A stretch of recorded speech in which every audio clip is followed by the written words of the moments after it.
আল্লাহর নবী বলেন, একজন মুসাফির সফরে বেরিয়েছেন, তিনি তার উটটির উপরে চড়ে তিনি সফরে বেরিয়েছেন। উটটির উপরে চড়ে মরুভূমি, ফাঁকা ময়দান, ফাঁকা মাঠ, কোনো কিছু নেই, গাছপালা, ফাঁকা মাঠ দিয়ে চারটিয়ার ময়দান, ফাঁকা মাঠ, মরুভূমি প্রান্তে তিনি ফাঁকা মাঠে তিনি উটের উপরে উটটির উপরে চলে যাচ্ছেন, সফর যাচ্ছেন। এমত অবস্থায় তিনি চলে যাচ্ছেন পথিমধ্যে তিনি ক্লান্ত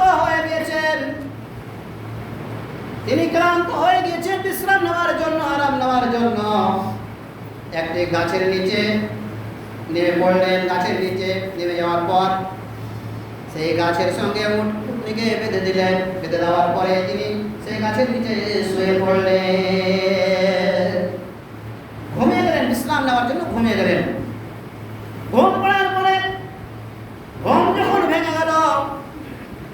যখন ভেঙে গিয়েছে, ঘুম ভাঙার পরে জেগে দেখছে আমার উটনি নেই, আমার সওয়ারি নেই, আমার উটনির উপরে আমার কিছু সরঞ্জাম ছিল, আমার খাবার দাবার সব প্রয়োজনীয় জিনিস ছিল, কোথায় গেল?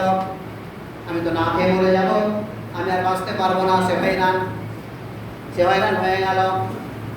সে বলছে আমি আর বাঁচবো না, আমাকে তো খিদা লেগেছে, আমার তো খাবার রয়েছে সেই উটনির উপরে, আমি কি খাবো?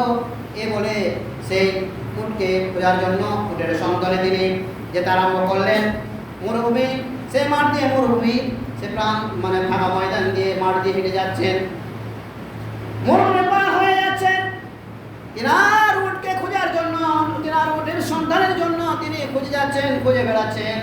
তিনি বলছেন আমি আর বাঁচবো না, আমি তো ক্লান্ত হয়ে গেলাম, অনেক তো আমাকে খিদা লেগেছে, তৃষ্ণা লেগেছে, ক্ষুধার তাড়নায় আমি আর বাঁচতে পারবো না। ক্ষুধার্ত অবস্থায় আর কতক্ষণ থাকবো? তৃষ্ণার অবস্থায় আর কতক্ষণ থাকবো? আমি তো মরে যাব, আমি বুঝি আর বাঁচবো না। খুঁজতে আছে, তার সবাইকে খুঁজতে আছে। এইভাবে খুঁজতে এক পর্যায়ে তিনি ক্লান্ত হয়ে গেলেন, আবার বলছেন আমি আর বাঁচবো না, আবার গাছের নিচে আবার শুয়ে পড়লেন। গাছের নিচে শুয়ে পড়ার পরে আবার যখন তিনি জেগে উঠলেন, জেগে দেখছেন তার উটনি, তার সওয়ারি তার পাশে এসে দাঁড়িয়ে আছে। আর যদি কোনো জিনিস হারিয়ে যায় তাহলে পাওয়ার পরে সে ব্যক্তি কত খুশি হয়, কত আনন্দ হয়, অত্যন্ত আনন্দ অনুভব করে, অত্যন্ত খুশি হয়ে যায়।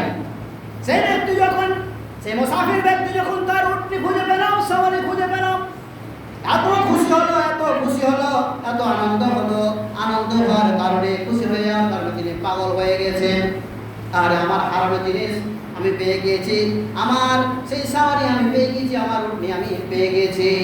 এত খুশি হওয়ার কারণে তিনি পাগল হয়ে গেছেন। খুশির চোটে তিনি তার জ্ঞান, তার হুঁশ রাখতে পারেননি, আগলে রাখতে পারেননি। তিনি চট করে বলে ফেললেন,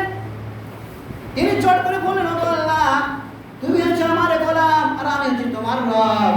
দেখেন কথা, তিনি এমন আনন্দ, এমন খুশি, কথাকে না রাখতে পেরে, সামলে না রাখতে পেরে, আগলে না রাখতে পেরে তিনি বললেন, ও আল্লাহ তুমি হচ্ছে আমার গোলাম, আর আমি হচ্ছি তোমার রব। এই ব্যক্তি যদি একটা হারানো জিনিস পেয়ে যদি এত খুশি হয়ে যান, আনন্দ হয়ে যান, তার জ্ঞান, তার হুঁশ, তার কথা যদি আগলে না রাখতে পারে, তবে আল্লাহ পাক রব্বুল আলামিন কত খুশি হন। এর চেয়ে খুশি হন কেউ যদি আল্লাহর দরবারে তওবা